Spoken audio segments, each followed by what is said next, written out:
Well, top of the evening to yous.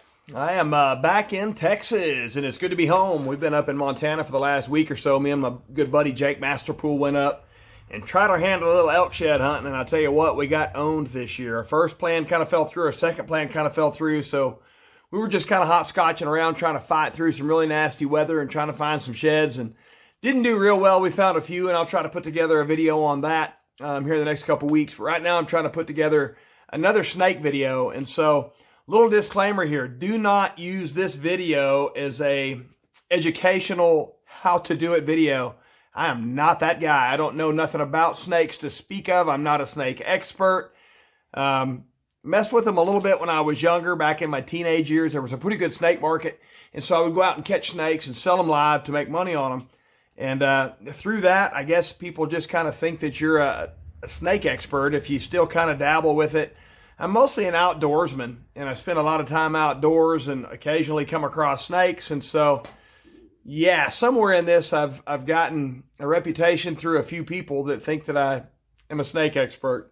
So anyway, I'm not, but I sure like helping people out, even in the sense of maybe crawling under a house or two, trying to rid them of some snakes. So I was down at Port Aransas a couple weeks ago and got a call from a good friend of mine. Said his son-in-law was killing a lot of rattlesnakes in his front yard, catching them coming out from underneath his house.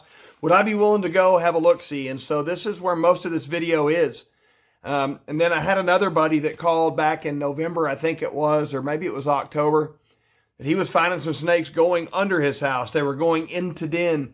And I crawled under there back then and couldn't find any. Well, there's one clip here where we did go to his house. One segment here, I guess I should say, where I did go to his house, was able to crawl underneath there and find one snake that I did catch. And so anyway, that was really the only house I could actually get under, just for the way things were arranged. But yeah, do not think that I'm trying to encourage people to do this, because at the end of the day, it's just stupid. I can tell you that I didn't get it on video, but at one point under one of the houses that I was crawling under, I had a snake catcher's got like a pistol grip on it with a squeezer. And so it goes up and then down to the end of the little prong, to the little catcher. You got a handle that you squeeze and it gives you that effect.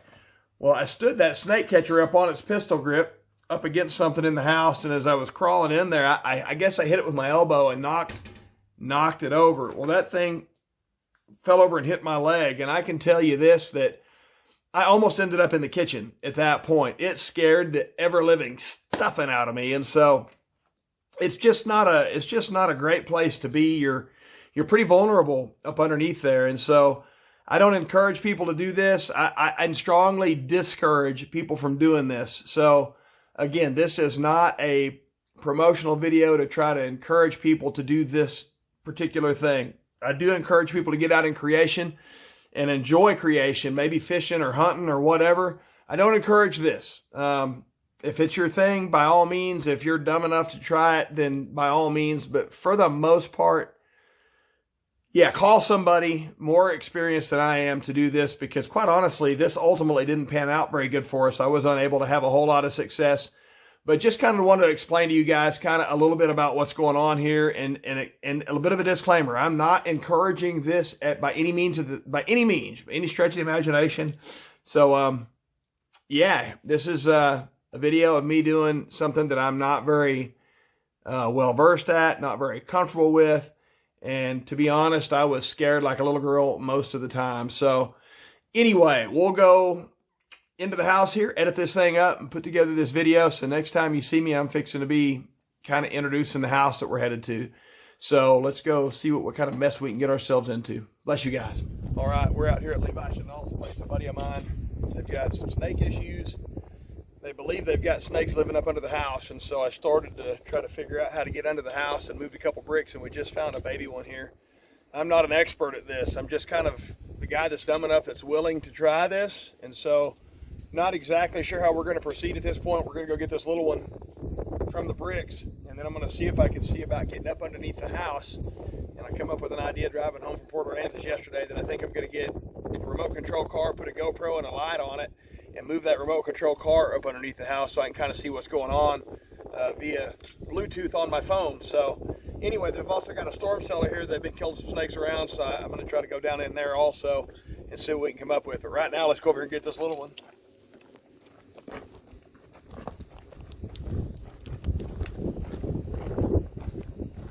I know Levi killed, I think, one here last night and then two this morning, I think is what the word on the street is. Here's this little bitty guy right here.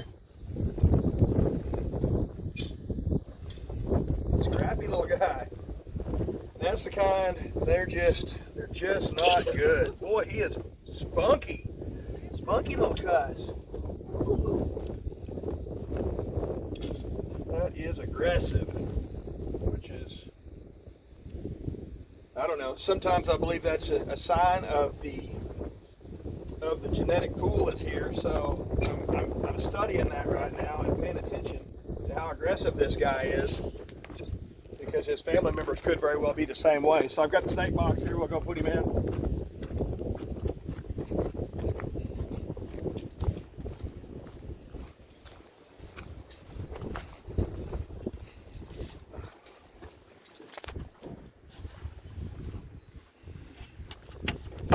He's on the ground over here, so don't step on him.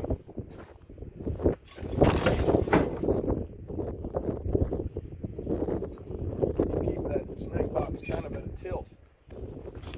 I'm just trying to find a way to get there so I can look around.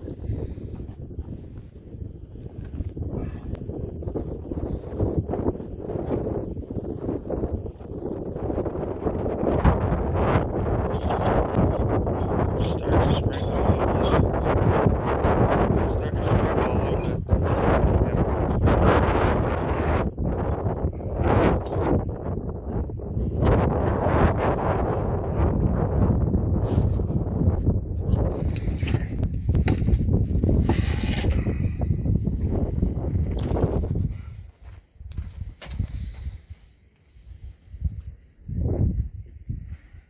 This is where the remote control car might come in.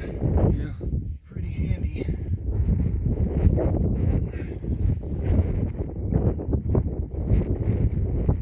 So yeah, over this side. Moving bricks. Might look up here if you would. Might take this too. Yeah, bring the phone. And they're up. Kind of up in the wood up there. See them? See us? Wait, where are they at? Oh, I see them. Ew. And that's the problem, because if Hold they on, can put get the up light. there, Put the light back on it. if they can get up there, then I really got to watch out, because they could be right above here. See what I'm saying? Yeah. So you can't just stick your arm in there or just go in. Yeah, there's a couple there anyway. Ooh, that's gross. There. Don't think there's a ledge right here above me. That's like the definition of precarious right there. It's pretty undesirable to think about crawling in there. I can say that. Yeah. But I'm not real sure how else to. So, are we here? Whoa. What? Not a snake. It was a wasp. We do got to watch. Right there is an ideal spot for them. At this point, I'm just holding my cell phone and my snake catcher and reaching it back in there, trying to assess whether there's anything over the top of my head when I crawl in. Because I'm wanting to go try to grab that snake back in there, those couple of snakes, but wanted to make sure there was nothing over me. Well, really, really glad I did, because this old fellow was sitting there ready to pounce.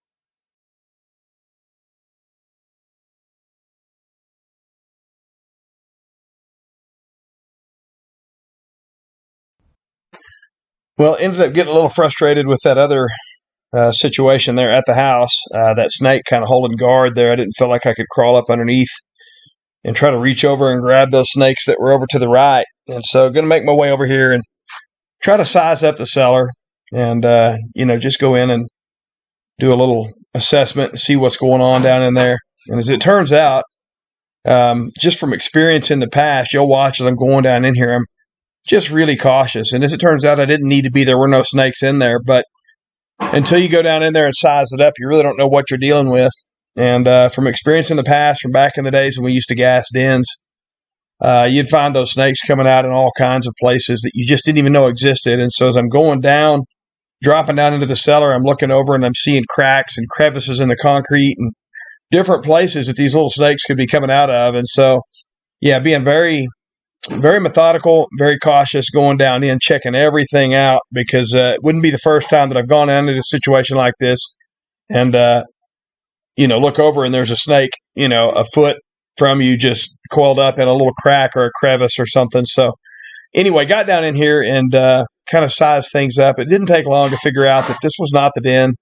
They're actually denned up under the house. And so sizing it up, just kind of realizing there's some debris down in here that might hold a snake or two under it, but really does not appear to be the den. So I'm going to bail back out, head back up, and try to figure out a game plan for the house itself. I think on this day we ended up getting 2 or 3 snakes out from underneath the house, and then we come back the next day with the little RC car, which kind of bombed, but false advertising on that, I'm going to say. It said it was a crawler, but it was just way too peppy. Anyway, we'll head back over to the house here and see what we can get figured out. Yeah, so dealing with a lot of wind noise here, so doing quite a few voiceovers in this particular video. Right now, you can see I've got a fishing pole. I'm just trying to irritate the snake enough to get him to move, to come off of that ledge, so hopefully I can grab him with my catcher. And ultimately, it worked. I don't think we got the video footage of that, but we ultimately got that snake irritated enough that he dropped off of there. And on his way down, I was able to reach in there with the catcher and grab him. So nonetheless, we're just trying all kinds of different stuff here. I guess I'm going to have to come back and video above my head here so that I can see about crawling in.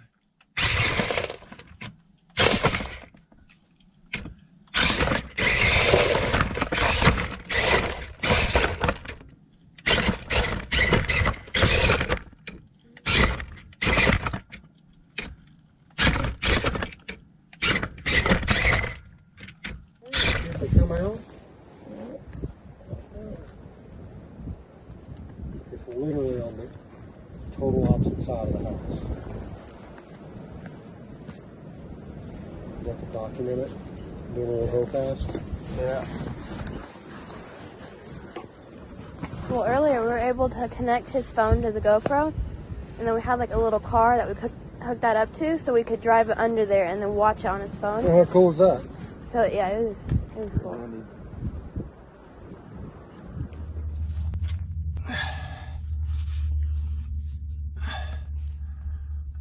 You can kind of see him coiled. He's facing me. He's right there. Yeah, that's going to be fun.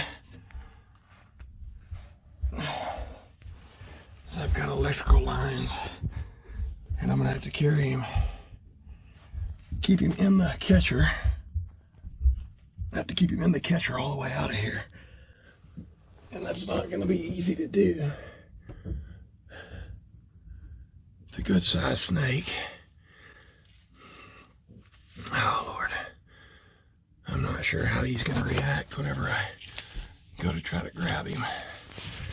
So if he comes my way, things could get pretty western pretty quick. So, I'm scared. I'll just be honest. I'm scared. Okay. So,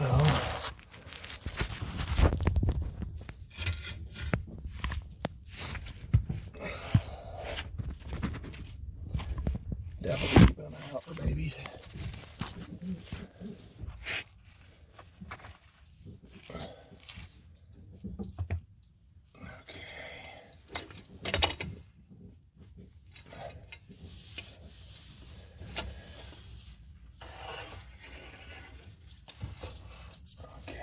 Got him. I've got one. Ooh, that didn't work. Okay.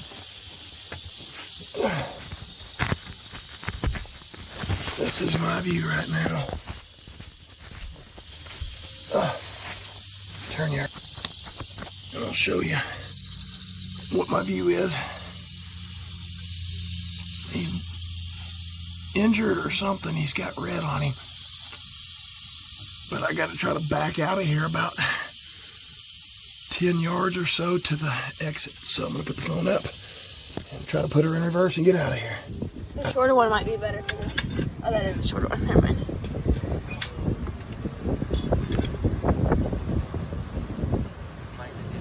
I know. Oh, it is bigger than I thought.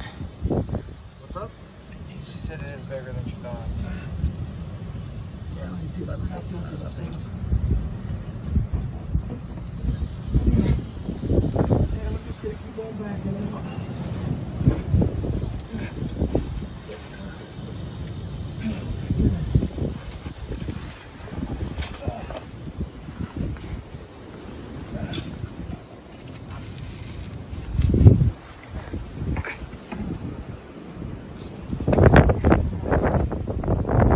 Yeah. What?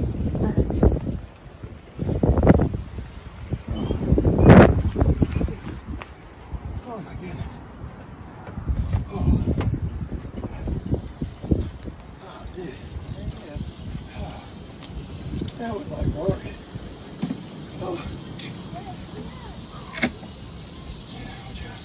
Yep, about the same size. Yeah, he's injured. Something. Oh, maybe he's not. He's in two spots like that. He's pink. That's kind of weird. Yeah. Okay, so videoing. All right, we have got I think 5 snakes in here that we've caught under houses the last few days. I think we actually even caught one yesterday, didn't we? We went out and caught one yesterday out from under the same house that we caught 3 others out of, and one of these come from another house that we crawled under and got it out of. So then you got the dilemma of what are you going to do with them. And so years ago I used to sell them, and there was a market for them, and people would take them and they would milk them, get the venom, and make anti-venom out of that, and then they would process them for the meat, and then the hides, and they would use basically every aspect of the snake got used. And so we're kind of not in that day and time anymore. You can still sell them. There's a market for them for a short amount of time. The market's not very much. So anyway, neither here nor there. My dilemma now is I've got these 5 snakes, and what do you do with them? They're not really big enough for eating purposes. In fact, one of them's about the size of your pinky, little bitty diameter, foot long kind of a snake. And so what do you do with them? Nobody wants you to bring them and turn them loose on their property. I don't want to turn them loose on my property. I'm not going to keep them in the house. So I've got to dispatch them, and I don't like doing it, to be honest. It bothers me that I got to kill these guys for really virtually no reason other than just being born, a snake, which, I don't know, it is what it is. I'm going to shut that and get them to this end of the box and then reopen it.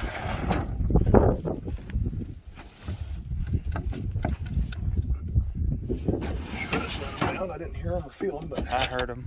Okay.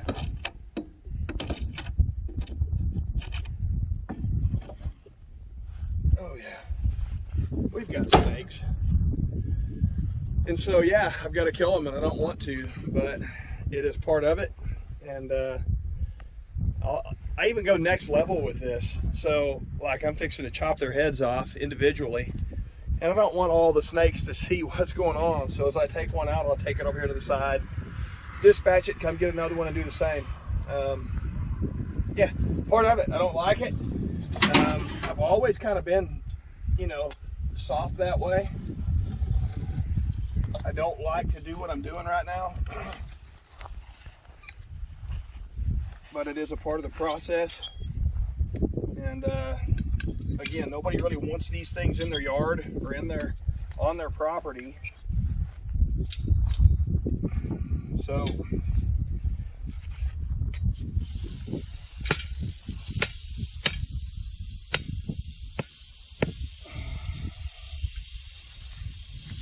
this is still very, very dangerous right now. The head is. It can't jump, it can't do anything like that, but it can very much still work the muscles in the fangs. It can still bite. And you zoom in on that, you can see there's one of the fangs there. And yeah, those fangs are still very, very functional right now. And so you got to be careful with it. This is as capable to function as this is right now. And obviously that is still very functional. So anyway, I got to do the rest of these guys, and you see him still sticking his tongue out, and that's just kind of hanging out right now. But that is still a very functional, dangerous part of the snake right now, so we will keep it very separate from what's going on here. Have just turned our back on the box like that, and hopefully they're all still. I kind of, I mean, not. I see them, yeah. I kind of kept tabs with my ears. Right on.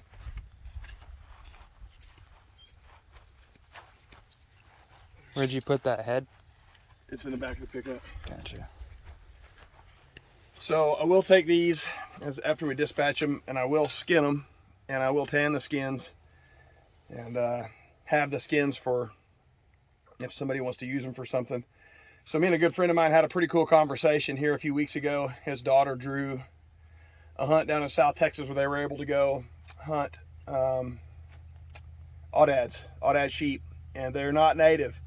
There's a lot of critters in Texas now that are not native. People bring them in, put them in high fences, they get out. A lot of African critters from the, from the country of Africa, South Africa, all around the world. People bring critters here because they want to hunt like they're hunting in Africa. They're not satisfied with being able to hunt native critters, so they bring stuff in. So what it boils down to is those get out and they do well here. They reproduce, and then they compete with the native critters. And so, like when you go on this hunt down where my buddy went, they were legal to just shoot stuff and let it drop. They didn't have to go pick it up. You could just kill it and let it lay. He said, I don't want to do that. I grew up hunting around here, and a part of growing up hunting around here, he said for his family was, you seen something, you shot it. Whether you were going to eat it or not, you just shot it. He said he didn't want to be that person. He didn't want to instill those values to his kiddos, and I really enjoyed that conversation because we do live in a time where, I think we've gotten a little less conservation minded in some ways. We kill for pleasure, and it bothers me that we're kind of that way. I feel like it's something that we need to be mindful of. These snakes obviously are a nuisance. Here in Texas we have the wild pigs. They're a nuisance, and so I'm not gonna lie, I kill stuff sometimes that I don't eat. I've got access to property people let me hunt on, and if I see pigs and don't kill them, they've let me know I'm not welcome back. Same with rattlesnakes. If you see a rattlesnake and you don't kill it, why didn't you kill that rattlesnake? My grandchildren live out here, they play out here, and that could kill my grandchildren. So there's a mentality that kind of promotes us to just get into a killing mindset. Man, I realize that there's happy mediums there. So, but I do like the idea of being sensitive to the fact that we're killing stuff that doesn't always need to be killed, and it shouldn't necessarily be a thrill to just kill stuff. I'm not enjoying what I'm doing. That doesn't make me a saint by any means. I kill a lot of stuff, but yeah, I just wanted to bring that to people's attention, that all us hillbillies that live out here and stomp around out in the woods don't just kill for thrill sometimes. Sometimes we understand that there's more to it than what meets the eye. And, I've heard people say, well, if you kill it, you got to eat it. You only kill to eat it. And the Indians, all they did was kill, and they ate everything they killed. That's hogwash. You can't run a herd of bison off the side of a cliff and eat all those bison. It's not true. But I think we do need to be more mindful of stuff that we kill. In fact, I'll tell you what, some of that stuff you run over going down the highway,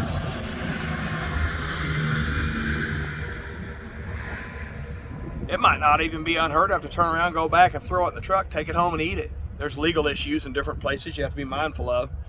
Keep an eye on these snakes here. They're still, we've still got 4 living here in the box. Anyway, I just wanted to bring up that idea, that thought that I hunt with people that don't think twice about killing something for fun. And it does bother me a little bit. I'm not that guy that kills for thrill. I enjoy hunting, but it's not all about the kill for me. A lot of it is the thrill of being in the woods, being in creation and letting God speak.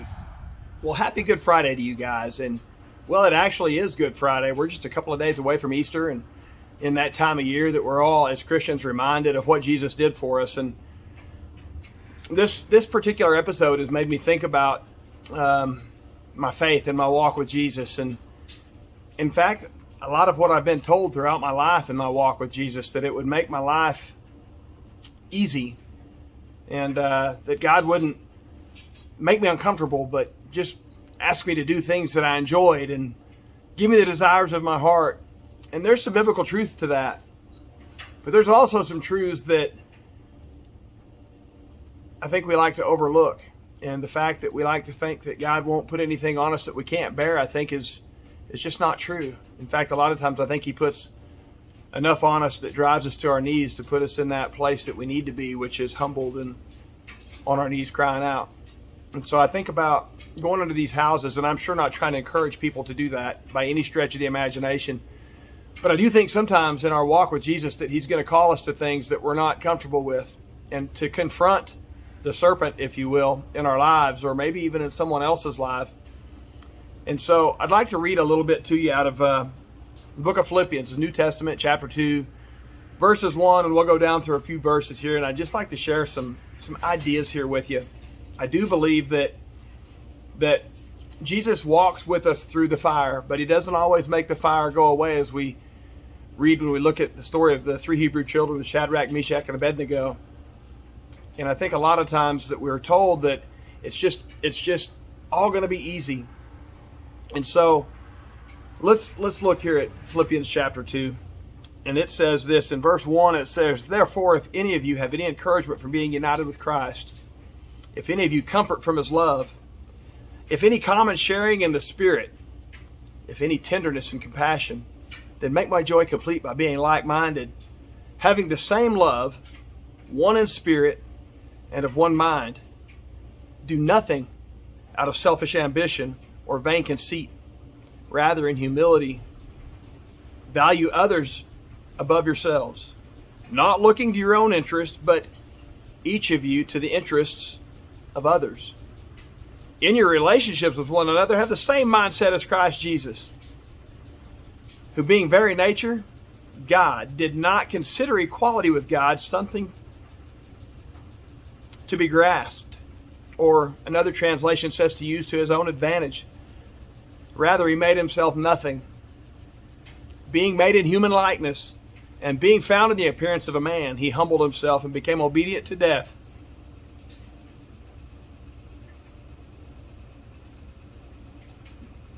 even death on a cross." And so, my thought process when I think about Jesus coming and doing what he did it because I couldn't, but not because I shouldn't. And I think there's a lot of ideology out there that says that because Jesus did what he did, that we should just alienate the ideas that God put out there for us and go our merry way. And I don't align with that. And I want you to think about your thought process on that, because when I said I do to Jesus, I became his bride, and so therefore I want to honor him. I want to serve him, and I want to be like him. And that verse just tells us to be like-minded with Christ.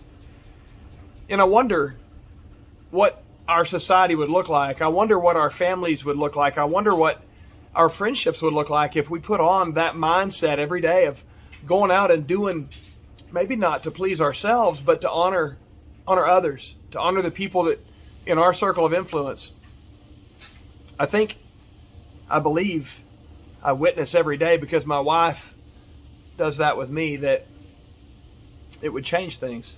It would change our relationships and our households and our communities and our society. And so this Easter, I challenge you to look at it maybe more like Valentine's Day, what it maybe ought to be like. Valentine's Day, I think, is a day set aside to remind us of what we need to be every other day of the year. And so Monday morning when you get up, I challenge you to take up your cross that day like Christ did and die to yourself and go be a life for someone else. Go be the hands and feet of Jesus for someone else. Go love somebody. And then maybe do it again Tuesday.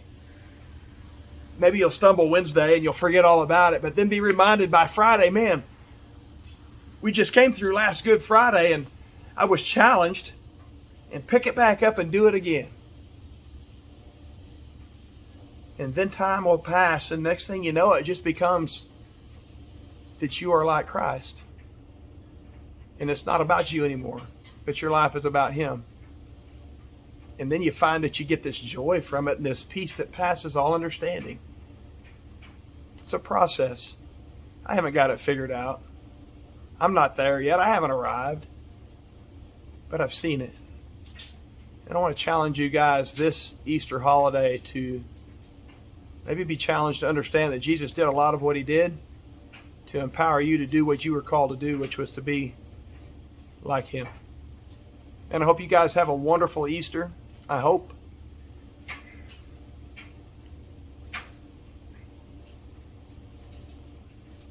That His Spirit touches you in this video. And I hope He inspires you to go out and be something more than what you were yesterday. To go out and be Jesus with skin on. Love you guys. Blessings.